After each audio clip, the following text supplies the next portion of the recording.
2 weeks away, 14 days from the Blazers selecting 11th overall. And we got CBS Sports, Bleacher Report, ESPN, and The Ringer. And 4 different players they have pegged going to Portland. Nobody knows. No. Someone who will remain nameless just texted me with some basic idea of, like, because we've been talking through this whole process about intel in this draft cycle being ubiquitous at best. He said, see, nobody has any real intel. And it's something we've kind of talked about because it's been a weird cycle.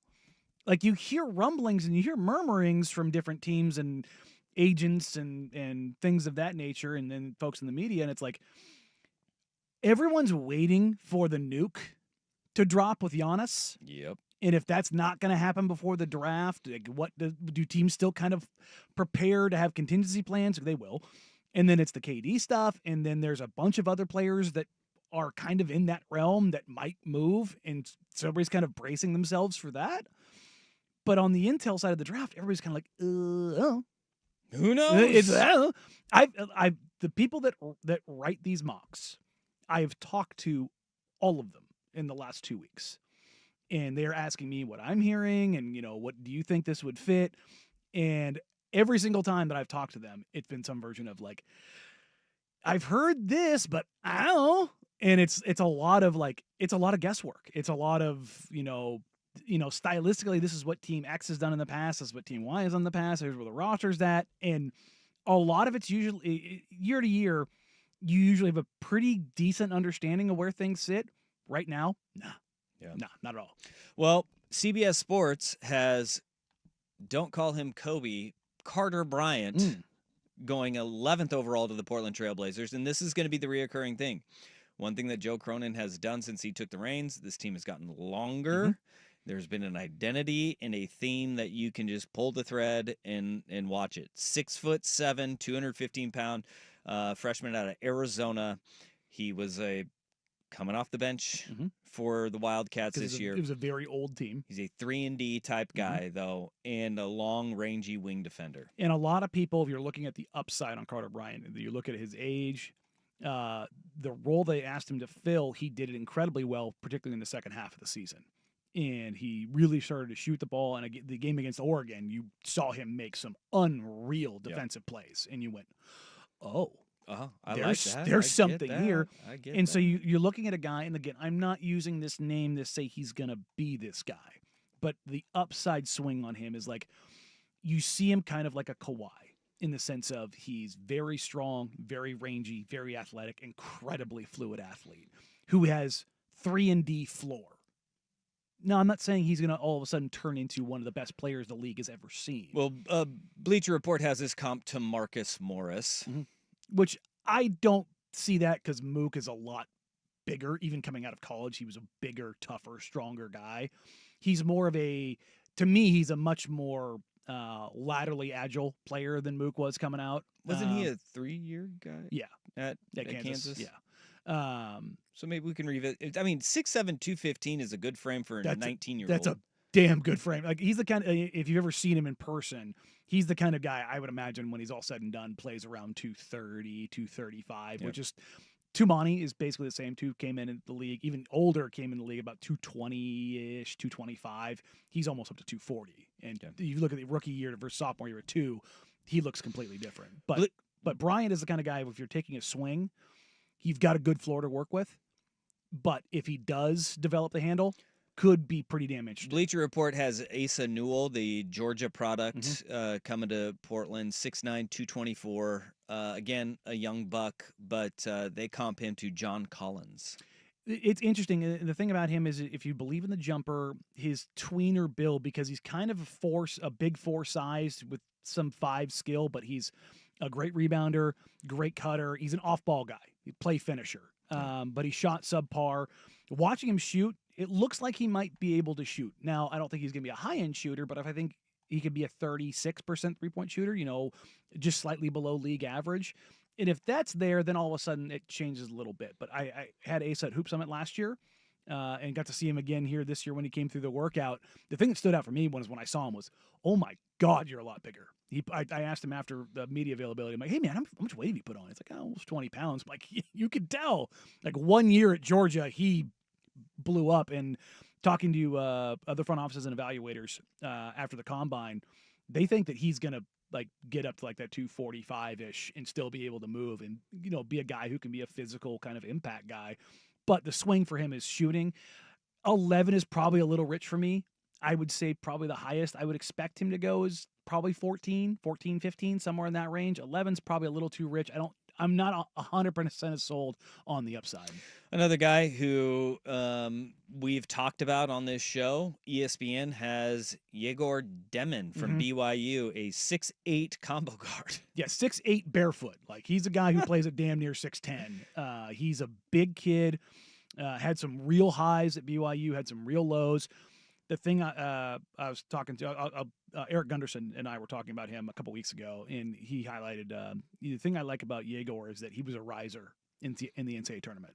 When the game started to matter more for BYU, he did perform well, and that's like when you talk about in conference, out of conference play. Now you're playing better teams with more on the line, and Yegor did show up.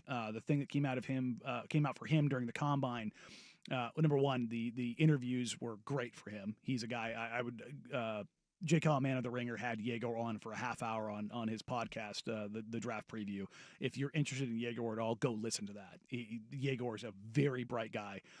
He actually watches a lot of Denny Avdia, another big ball handler who has that downhill creation. But at the combine, he had his pro day workout with his agency, and he shot the living hell out of the ball. Now, it's scripted and all those things, but like that's one of the questions about Yegor is his shooting gonna get better, and his form is tightened up. Like, that's the thing with kids.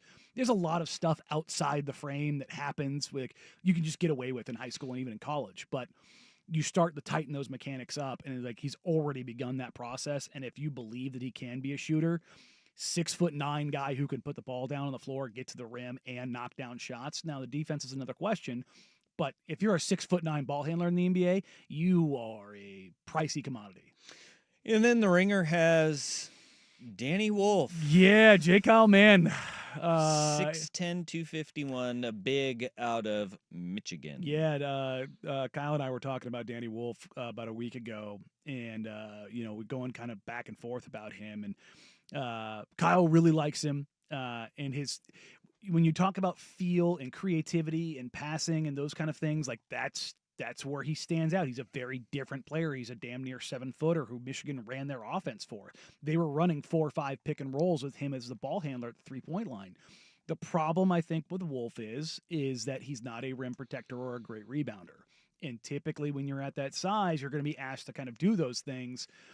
Could you imagine a lineup maybe with Wolf and Klingon to try to cover up some of those things? What does that do for you defensively? Can he cover in space? He's an interesting pick for sure, because again, when you've got creation with size, that is the rarest commodity in the NBA. That's why those guys, you take flyers on those. But I don't think I would necessarily look at Wolf at that position. But it's an interesting pick at the very least. What's interesting is that, okay, so we got Carter Bryant, Yegor Demin, Danny Wolf, and I'm already forgetting who the fourth guy is that we talked about. Who did a Bleacher Report have here? They had... I don't know, my contact's falling out of my eyes. That's fine. Oh, Asa Newell. Yeah, Asa. And that doesn't account for another guy that's mocked in other places, but he might go earlier, and that's Kasparas Yakashionis. So those are kind of the 5 that are the most common, and then throw in Noah Senge. So if you take this into perspective on nobody knows what's going to happen, right? At 11, there are one mock has the floor for Carter Bryant being 14. For Demin, it's 18. For Wolf, it's 27th. For Newell, it's 23rd. So, like, these guys, like, that shows you that we're talking about nobody knows what's going to happen at 3. Swath. 11 down to 27, 23, 18. Those are massive ranges of these guys, and it is mainly towards fit, historical trends. You're just looking at, all right, Portland likes long guys. Danny Wolf is 21. He's almost 22. They like old guys coming into the NBA too. Like, they're not afraid of it. And So the interesting thing here, this isn't like the draft last year where the talent fall off was very real. Yes, there's a very real talent fall off after Cooper Flagg and then Dylan Harper, and then you can kind of debate Trey Johnson, Con Knippel, VJ Edgecombe, those guys, right? But after that, really the top 6 guys, top 5 guys, there's a, if Cooper's like tier 0, like no doubt superstar, and Dylan Harper could be an all-star and he's like a tier 1 guy, and then there's like 3 or 4 tier 2, there's like 25 tier 3 guys. Like there's just a lot of talent in this draft depending on where you see guys. Like there's some executives in the league that love Jeremiah Fears, absolutely adore him, and there's other people like, I think he should have gone back to school. all this tells me is that this is going to be the epitome of a right place, right time draft pick where everybody's like, why didn't they draft him? And you're just going to go, because nobody knew, man. Yeah. Nobody knew. And we can mark it June 11th, 1:32 p.m. You can't say that we weren't going, guys, nobody effing knows about this draft. No. Nobody knows. And I don't think we're going to get a ton of clarification on it until maybe 48 hours before the draft. Well, good. So, yeah. Great. Good times. So more drunk mock drafts is what you're saying. Yeah, a lot of that. Cool. A lot of throwing darts right now.